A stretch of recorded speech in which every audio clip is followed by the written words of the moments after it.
listening to Pop This, the podcast where three women talk about pop culture.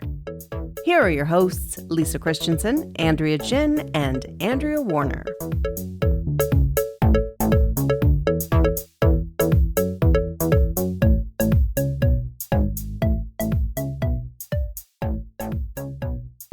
So, I went and got my brows done today, and I'm realizing that why didn't I do that when I was on Zoom all the time? Why did I decide to do this? Can you tell? They look great. They look great. Yeah, nice shape. Yep. Yeah, I'm just fixing them here, even though they look great. The people can't see that. Yeah. Yeah, this is compelling content for the audio listeners amongst us. Yes. Start our podcast off with something visual. With a show and tell. Yeah, exactly. So do you get them threaded? Or I do. I Okay. get them threaded, and then they put a little bit of something in there just to give it some lift. Now I'm just staring at them and I feel like I look like Groucho Marx now. Maybe that's a bit heavy on the. What do you think? No, I like it. I like it. I think thicker eyebrows are in right now. Oh, yay. I agree with you. And I wish I could do thicker, but like my eyebrows just grow the way they grow and there's nothing. You have such a lovely arch. What do you mean? It's so perfect. I love my arch, and thank you. I feel very pleased with my arch. It's just like they don't really get thicker necessarily, Yeah, well, this is thinned out on mine. They do get a bit. Exciting. You're I like lucky. it. Yeah, you're totally lucky. You made it through the 90s without over plucking your brows. Yep. And the very first time I did pluck them, I did like from the center of my eye to halfway this way. It was like a caterpillar got cut in half and then just lodged itself on the top of my eyes. It was, I don't know what happened. I think it was, how you just start plucking and then all of a sudden it's uneven on one side and then you're just trying to keep evening up and then suddenly you look and you're like, wow. But do you remember that 90s model, Kristen McEnemy? That she had the no brows? Yes. Yes. But yeah, I mean, the hallmark of the 90s are like penciled. Thin. Yeah, no pencil kidding. thin. Yeah, pencil thin. Well, she took it that extra degree and she plucked all of her brows and she had that really short bowl cut. Right. I haven't seen her come back. So do you think just the hard edge of her bowl cut became her de facto eyebrows? It was She didn't need them anymore. She was part of that big Marc Jacobs grunge campaign, which at the time did not do very well, but for some reason we all remember so well, like how scandalized everybody was that how could you do this to grunge? Put it in Vogue. Bleh. Sometimes sometimes I sit around like, how you're soap opera fans. Yep. And so you remind yourself, you go, oh. Wait, AG had quite an eye roll of rejection. Yeah, no, I was just like, No one's ever called me that before because Okay, well, how about, you're a fan of drama? sure. Okay, well, let's go with that. And sometimes I like to look back at like a certain era because I watch the Housewives and I'll look back at the drama that was going on like 4 years ago or something and think, oh my gosh, it was so scandalous and now it's all done. And then we move on to another drama. And sometimes I like to look back at the news that way. Like, you just think back to those gossipy things that everyone was so scandalized. And now you're like, really? That was the thing that got everyone super upset? And I was remembering that grunge time and how everybody was so furious that something that was a product of, musicians without a lot of money. And suddenly Marc Jacobs is purposely making holes in sweaters and tying Mac jackets around the waist of wafy models. And we were all just outraged. Anyone remembering this particular time? But like, Yeah. was this, when he did this, was it the 2000s? No, it would have been like late 90s. It was late would have 90s? Yeah, it would have been late 90s. I don't remember it as much, but I wasn't paying a lot of attention to high fashion. It wasn't like sort of, my idea of high fashion was like knowing that like Nikki Taylor's sister had died, you know, like because I was like still a teenager. I remember and, like, that too. Yeah, like that was like my, like I don't think I had a sense of, and again, this is just because I was a little bit removed from it. Like I think I didn't have a sense of it being a full scandal yet, because depending on when the campaign was, I guess I was maybe like 18, 19, depending on when the... Did either of you read Sassy magazine Oh, yeah. in the 90s? I was a little outside the Sassy. I was part of the Jane group. Right. Oh, Well, wow. Okay. I know. Friend of the podcast, Lisa Chen Wing, was just going through her childhood room and getting rid of stuff in Terrace, BC, and sent me like a full box of Sassies. Oh my God, I'm so excited. Wow. Have you got them yet? Yeah, I have them. I probably have the largest collection of Sassies in town if you ever want to look at them. And so that's what's so fun. So you're looking through it and you're remembering past like scandals, or remembering when songs came out. I mean, thinking how of much I love Juliana Hatfield. Yeah. Best haircut. Oh, I know. Like I think about I think about that a lot when we were reading that Carrie Brownstein book, and she was talking a lot about how there was such a schism of what, like when Sleater-Kinney was going to open for Pearl Jam, and everyone was, what are you doing with your career? Like, how could you sell out like that? I mean, they didn't even know from selling out. Like, my God. No, I'm kidding. No, but I mean, you know, and you're like, now, you know, that bar seems to have moved quite a bit, that if there was a time where everyone got scandalized if you sold your song to a company, and now everyone's like, someone's got to make a living. Like, yeah, now Sleater-Kinney could open for like Tesla, and it would be like, okay, sure. Yeah, Get that coin, ladies. Get it. If they're gonna offer it to you, take it, run. No, exactly. So past scandals. Maybe we should do an episode of just past scandals.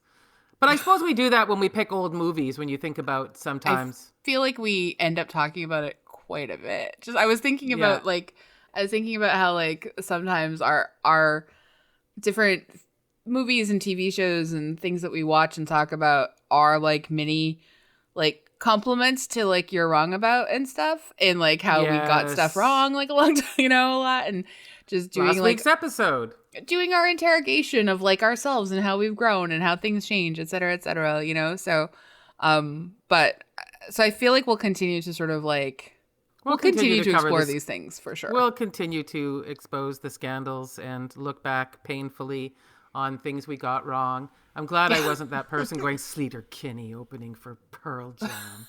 where it turns out that Pearl Jam is like one of the nicer bands that, you know, ever got big, with their ethics pretty much in check after never making a video again after that beginning scandal. So anyway, I don't know why I want to rehash the Pearl Jam Sleater-Kinney.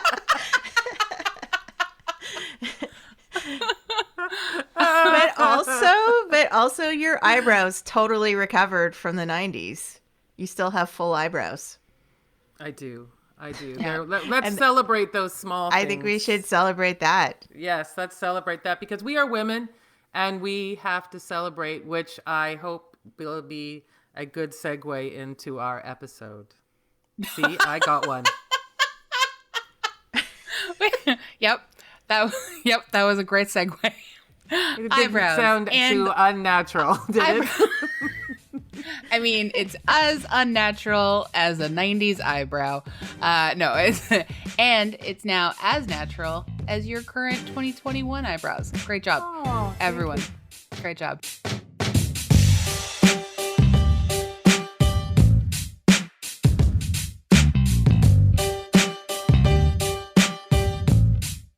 I am really excited about this episode because I feel like we've actually been sort of talking about this movie for a number of years, as we have done many witch months or witch episodes or witch related content in the past. So I can't wait. I'm Andrea Warner.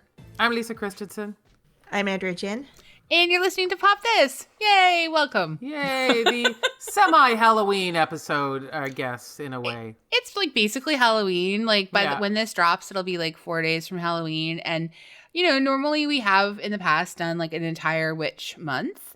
And this year we're really only doing a witch week. And I think that's fine. That's great. And when you have a stellar product to talk about, then you're good. I honestly, like, you guys, this is my first time seeing What? Kiki's delivery service. No. Yes. Here we go. A scandal already brewing for I know. 2021. I know, it's wild. It's my first time seeing Kiki's delivery service. I can't believe I waited this long. But at the same time, do you know what I got to do because I had waited this long to see it? I got to like make my niece, who's 12, turning 13 in 2 months, watch it with us. And like, did it involve a bit of trickery to get her to pay attention? It did. But You used your magic. I did use my magic, which is just let her like have the phone in her hand, but know that eventually the movie will intrigue her enough to get her in. By 1/3 into the film, she had forgotten her phone. By the end, she was literally like up, like on her, like almost on her knees on the couch, cheering for Kiki. So like it was Wow. so cute. And it also like parallels a lot of like, she just started high school. There's a lot of like similar She's the same age relatable as struggles. Kiki almost. She is, and a lot of similar relatable struggles of like just finding her place in the world. So anyway, I'm so glad I actually waited because it was so perfect. Yeah, and I think you've now imprinted this movie on her, and then she's going to watch it into adulthood, and it's going to be like a meaningful movie to her. Yeah. And if she has dark moments, you can be able to go, Kiki had dark moments too, remember? Exactly. Yeah, no, it was really great. So I'm really glad that we watched it and that we get to talk about it now. Because wow, such a great movie, you guys.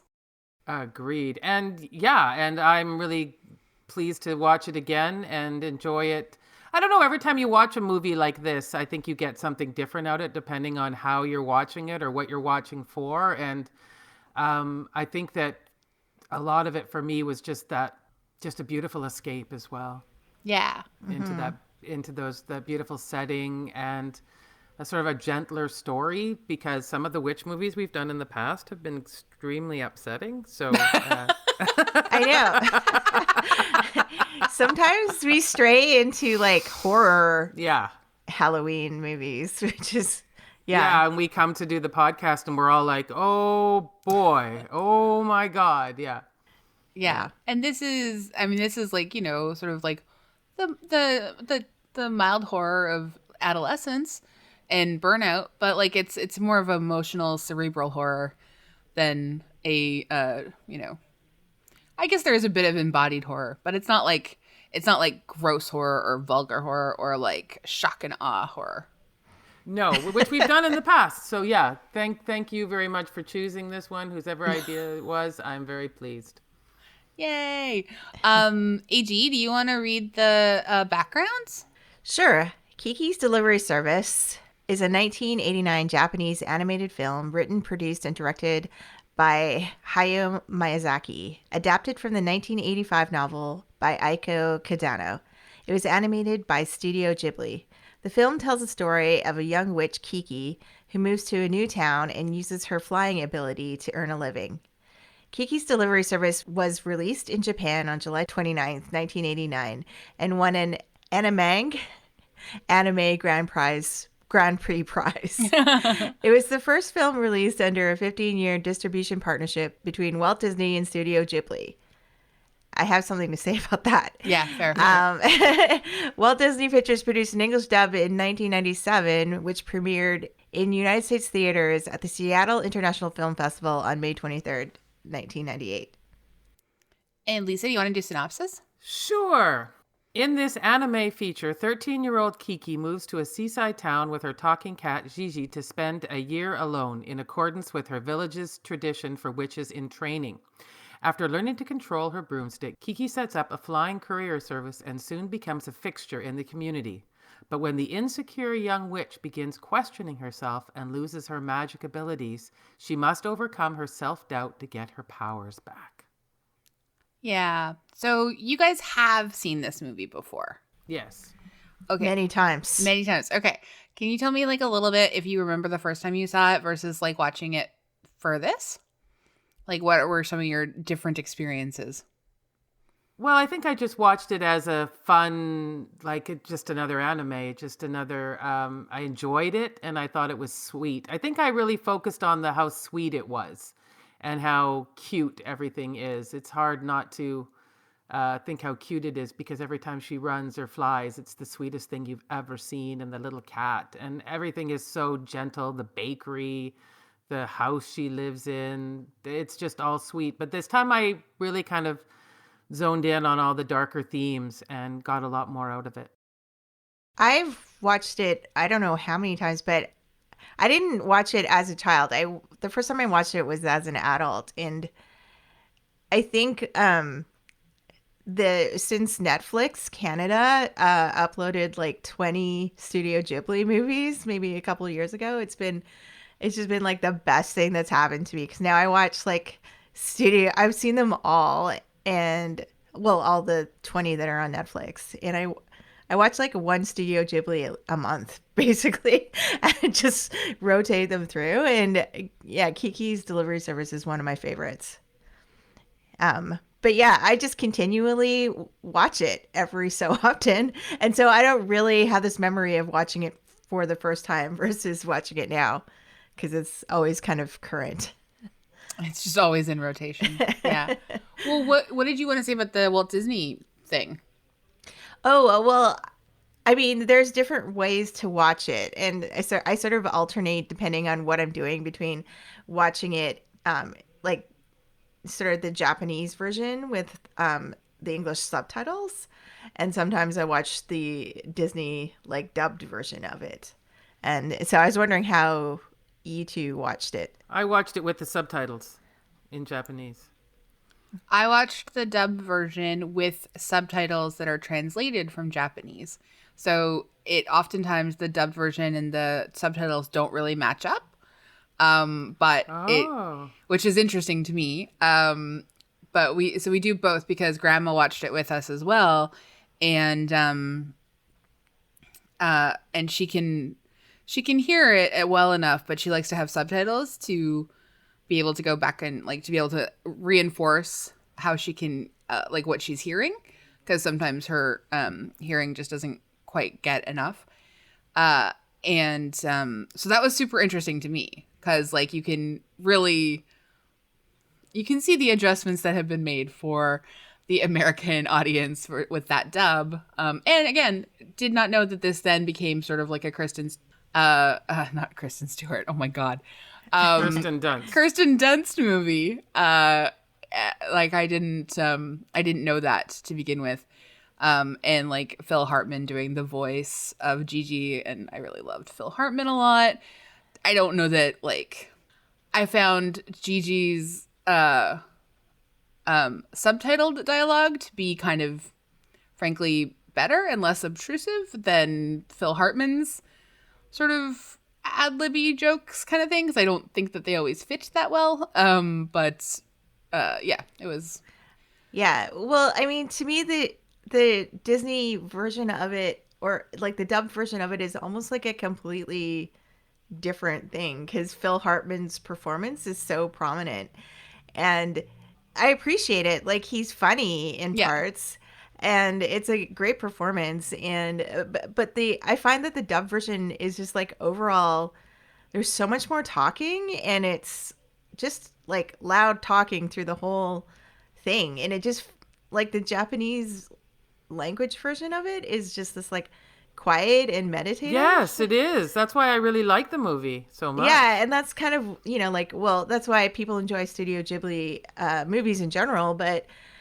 Yeah, I just find it like a completely like two different experiences depending on how you watch it. And, like they're both kind of good in their own way, but I tend to, when I feel like watching a Studio Ghibli, it's because I want like a a quiet, nice, It's so calming, and the sounds, meditative experience. the sound in them is so beautiful. Like the way they focus on like really creating what the sound of feet going up the stairs would be, or a broom moving, or any. I think the sound is almost as beautiful as the pictures.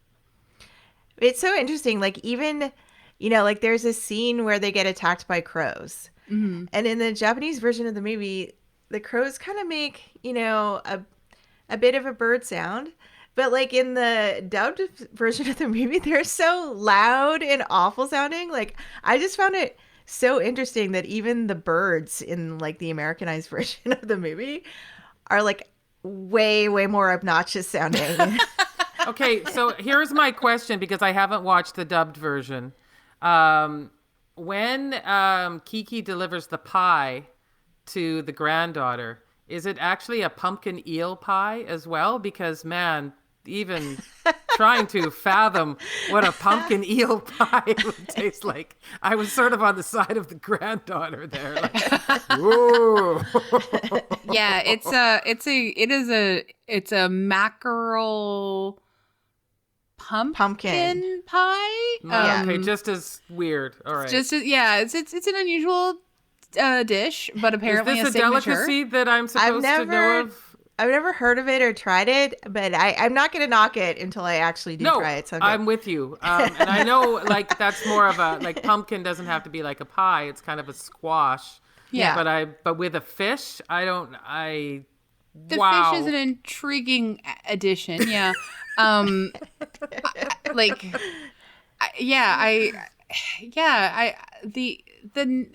can't wait to watch it again, just in the original with subtitles, because I think like I've only now seen it in this version, and I mean it was good to read the original subtitles. Also kind of hilarious that they don't, like, it's Disney and they decided not to actually translate their own dubs. So that's fascinating to me, but cool, fine, whatever. But yeah, I would like to hear like the sort of more spacious and more intimate version, Yeah. Well, I mean, it's an interesting conversation going on in general now with Squid Game, with the popularity of Squid Game. Yeah, Because how the translation apparently is quite terrible. It's a lot different than what, Korean speakers are watching when they watch the movie. But, like I read these interviews with translators, and they're like, translation is more of an art than a science. Yeah. And it's often hard to like put a bunch of cultural concepts into like a couple lines of dialogue sometimes. And so they kind of have to take liberties in order to keep up with the pace of talking, especially on TV when people can talk quickly. Mm-hmm. And so you just kind of have to treat it as a dubbed version as a different thing in a way. I remember when I used to think about trying to translate Wayne's World, because I assumed that was so successful that it must have been translated into some other languages. And I was just trying to imagine all of those like swing and not and trying to like imagine cable access, gun racks, all these different things that I know about, largely because, well, Mike Myers is a Canadian, and so these references all meant something to me. But I was just trying to imagine, how would you translate all of that? Or was it just like you'd practically need a crawl at the beginning of Star Wars just to say, in North America, the cable access TV network is very popular. And, and the way they were dressed, the way they're everything. I always kind of go to that when I am judgy about people not doing well with translation, because there are so many things that can't be translated. Mm-hmm. Yeah. How do you do hoser? Yeah. To non-Canadians. Well, or like headbanging if you don't know if you've never seen that before, like that would be, although that is all over Germany, so I guess they're good. I think like the thing that we see that does come through like really, really well, and I think is really beautifully captured because it's sort of like that universal experience, is that like the loneliness of like coming of age.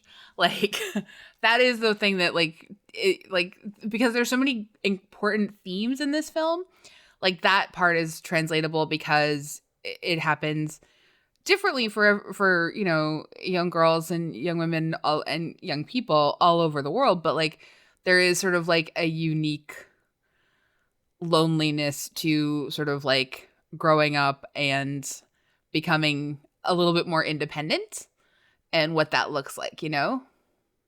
Well, and that's why the difference in the character of Gigi the cat is really significant, because in the Japanese version, Gigi is not as like he doesn't As talk that talkative. much, and it's sort of like not as gendered.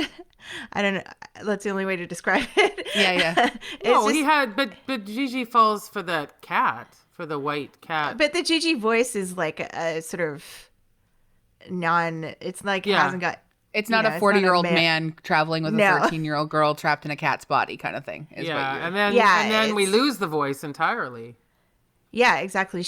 That's a key difference in the two versions, is that she doesn't start talking to Gigi again. Like Gigi remains a cat and only speaks cat. Mm-hmm. And like Gigi in the Japanese version is not like a talking, you know, cat. Gigi seems more like a sort of an like an imaginary friend. Like she's lonely and she's Yes. like Yeah. sort of having conversations with this cat, and sort of like she develops through this movie and, you know, finds her confidence and finds her independence and no longer needs to talk to the cat anymore.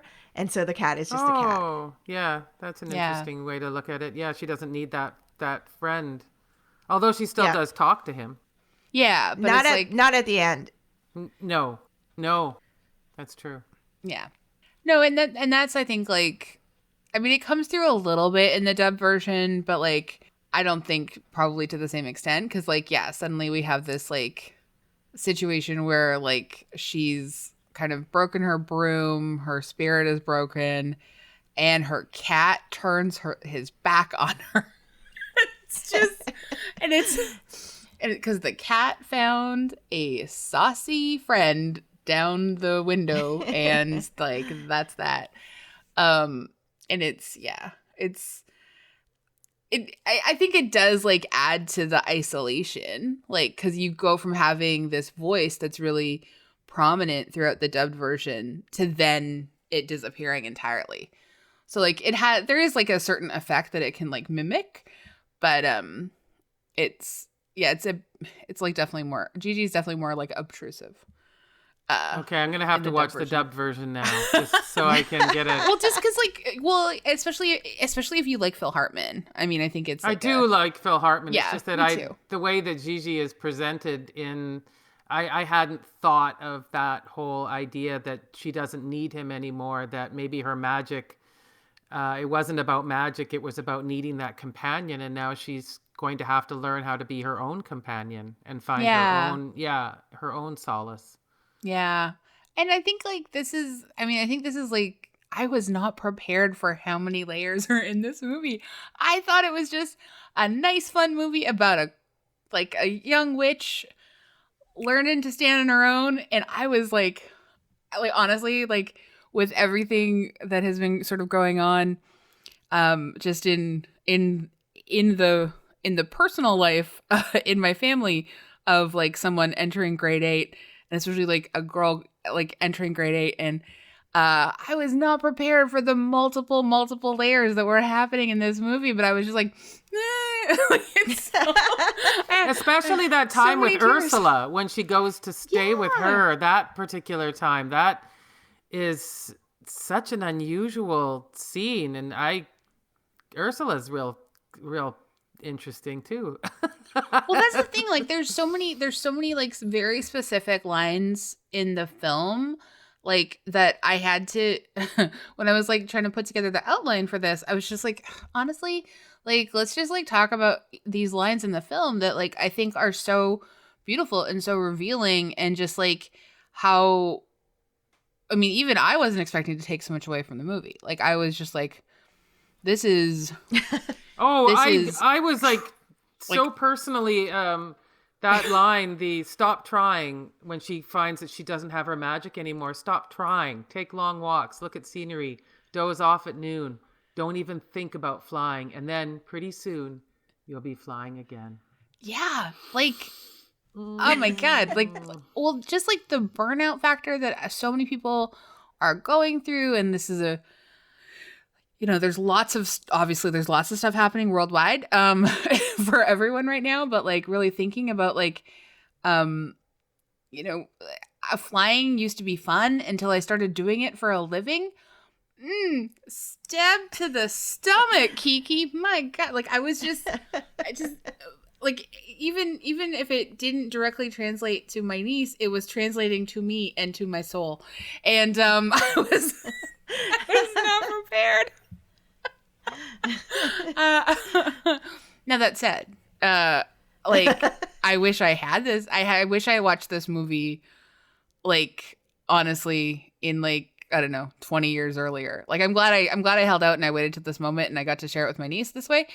But like for me personally, if I had had this movie 20 years earlier, I have avoided personally like 3 different weird work-related exhaustion breakdowns? Probably. Really? Wow. That's a lot to put on Kiki, I think, but okay.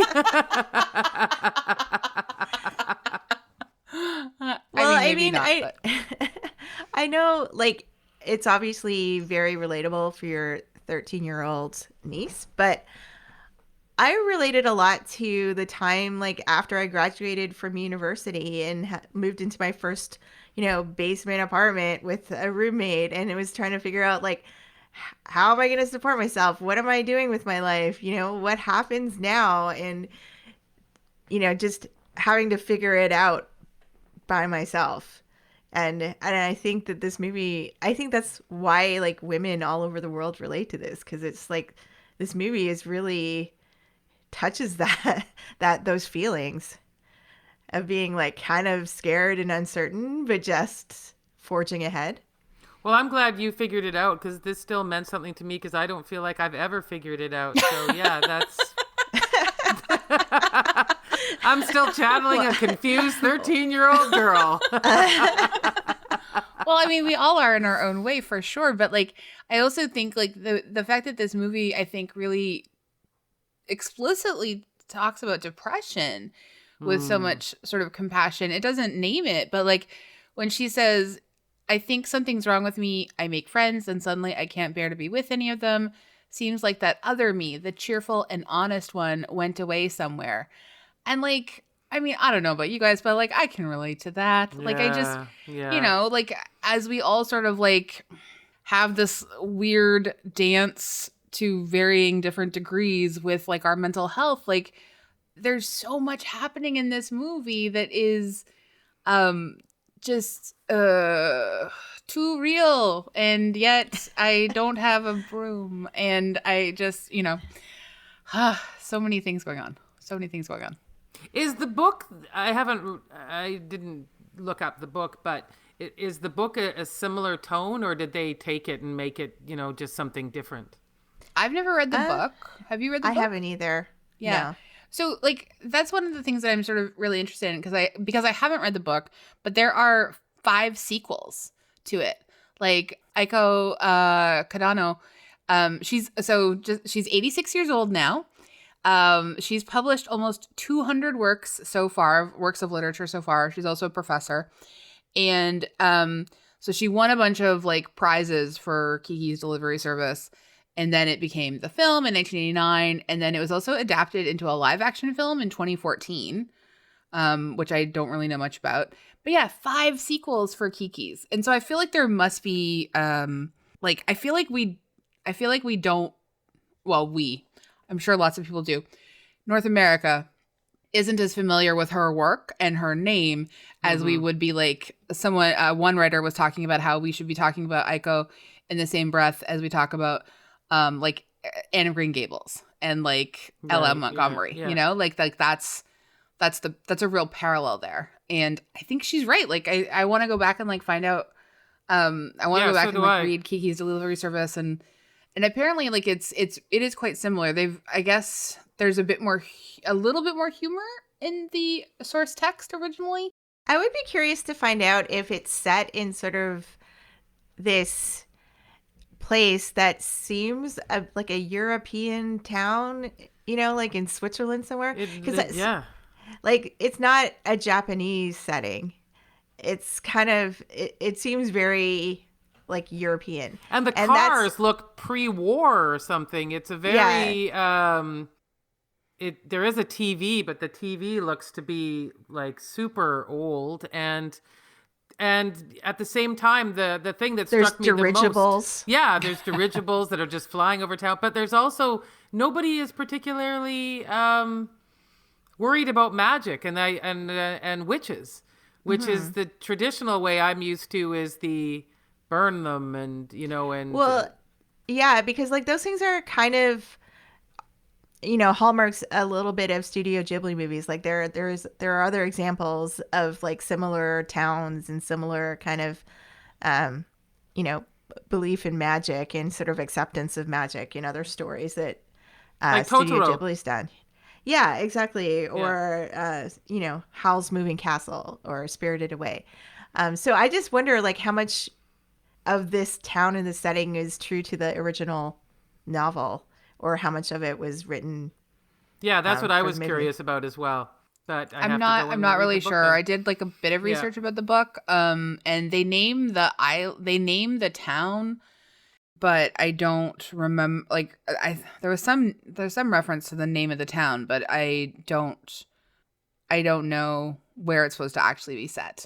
But good things for us to sort of like ponder and think about. Like, I mean, the biggest, like, one of the like big things I thought, because people are still writing about this movie a lot. People are still, discovering it. It's like very intergenerational. Lots of people are watching it with like multiple generations, particularly,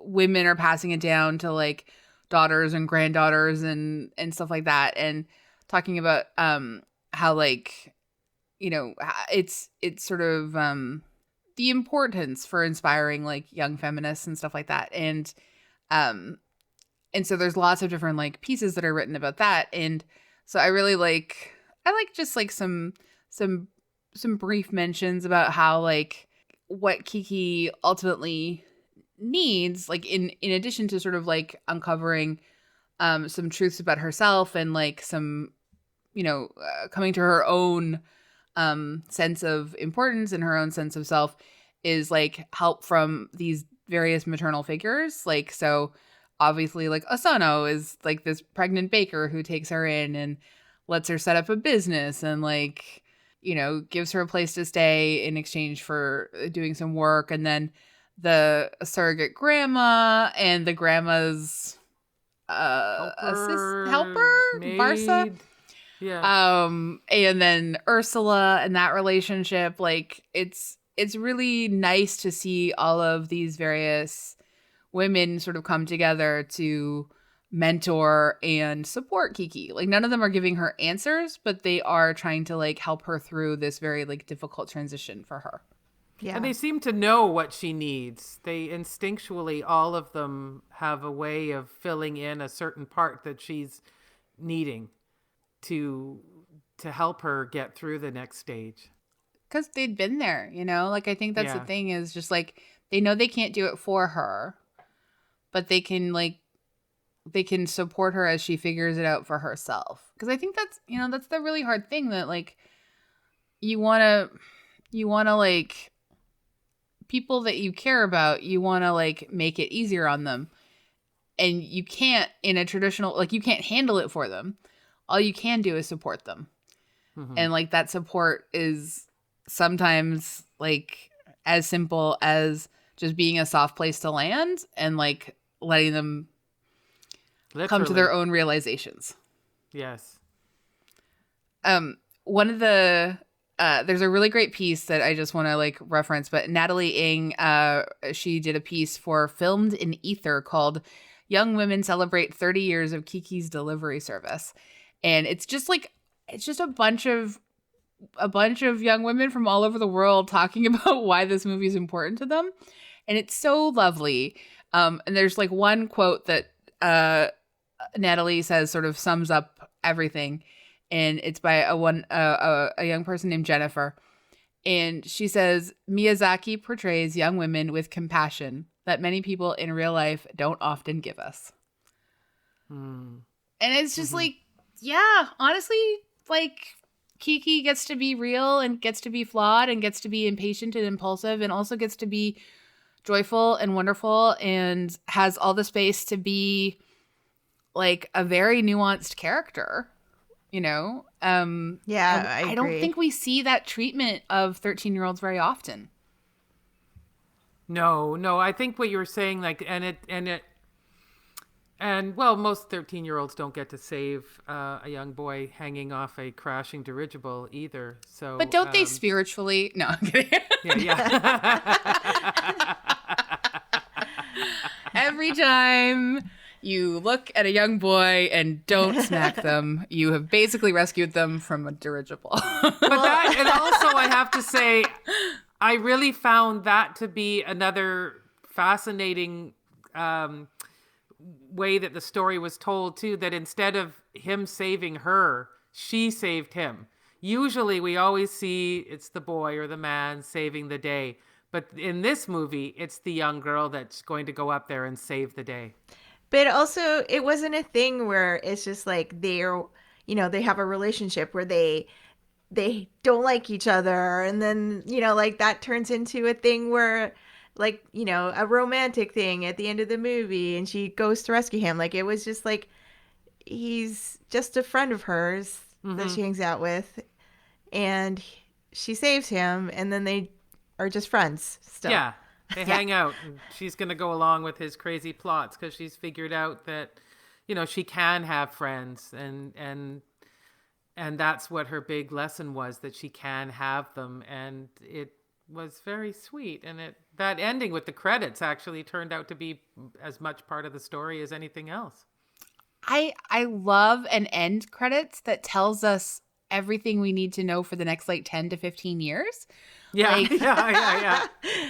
how wonderful. How, like, I mean, but also like just like these like weird moments that are like sort of these punctuations of like that we don't dwell on. Like like Madame, it turns out, you know, obviously has Alzheimer's or dementia. And Kiki realizes this in the moment, and she develops it's another moment of growing up for her that's so subtle and so sweet and so nice. And we understand why Madame has Barca there to like help her.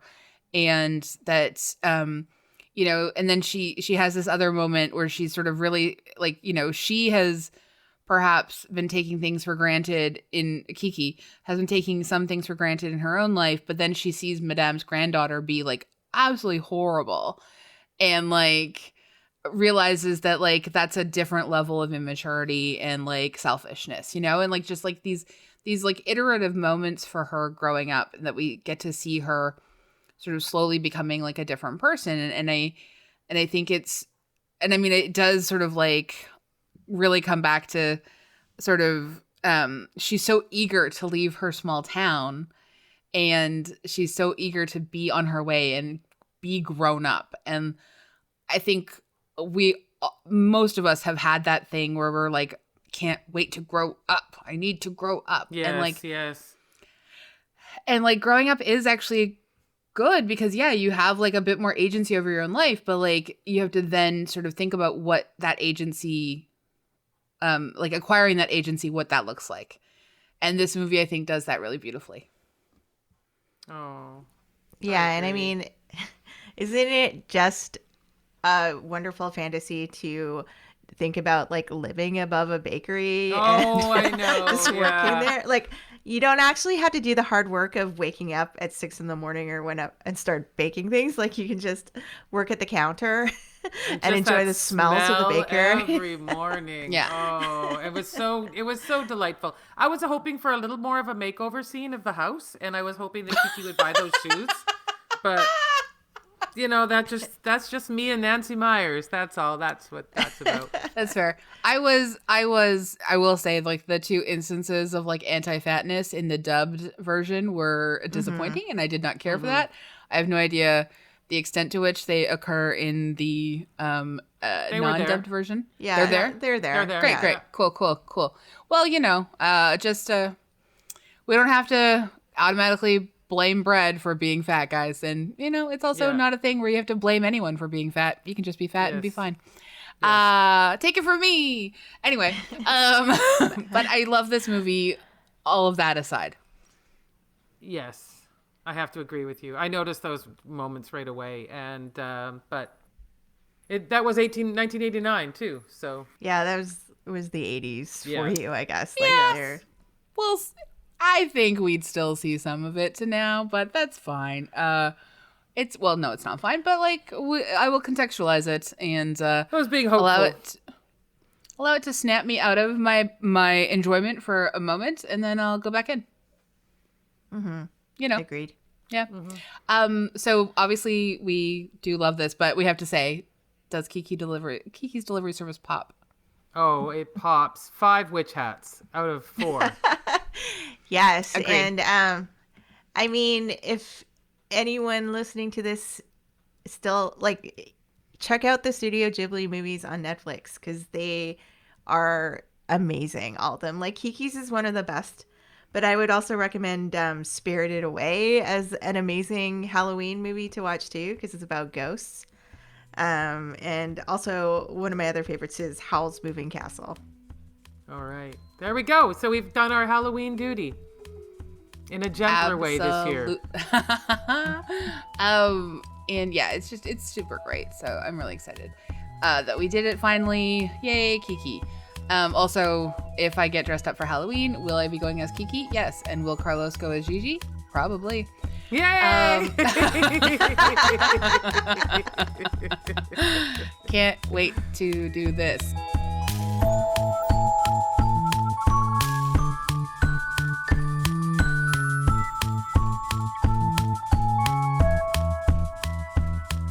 So we love to leave our episodes on something we recommend. Elisa, would you like to go first? This is a tough recommendation because you didn't watch the whole season, but we're into The Real Housewives of Beverly Hills. It has a 4-part reunion. What, you say? 4 parts? Usually it's only 3.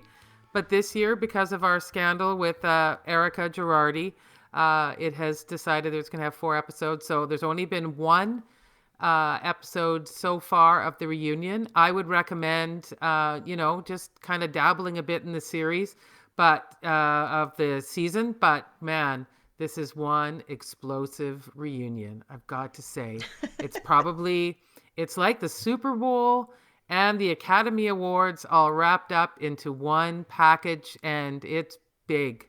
That's all I'm going to say. Yeah. Wow. Incredible sell. AG, how about you? I've been wanting to get around to this for a long time, but I'm listening to Dolly Parton's America, a podcast done by Jad Abumrad and Shima Oliai. I think it's an NPR podcast, but it's a 9-part series on Dolly Parton, and I guess Jad Abumrad's dad is a doctor and treated Dolly Parton, and so he had a connection. He got introduced that way, and she's like on the podcast, and it's really fascinating, and like essentially it's about like why everybody in America loves Dolly Parton, no matter what their political stripe is or whatever. Everyone can agree that Dolly Parton is awesome. And just sort of like look into like what it is about her as a songwriter, what it is about her art that just kind of can unify everybody. It's super fascinating. It's really well put together, and you're gonna learn a lot, and it's great. Wow. Okay. Sounds fantastic. I haven't listened to it yet, but I can't wait. It's been on my list. I'm going to recommend this book that I raced through in 2 days when I had a million other things I was supposed to be doing. But I was reading it via Audible, and the narrator was really great, and the book is incredible, and so I highly recommend it. It's called The Vanishing Half by Britt Bennett. And I'm just going to very quickly read the synopsis.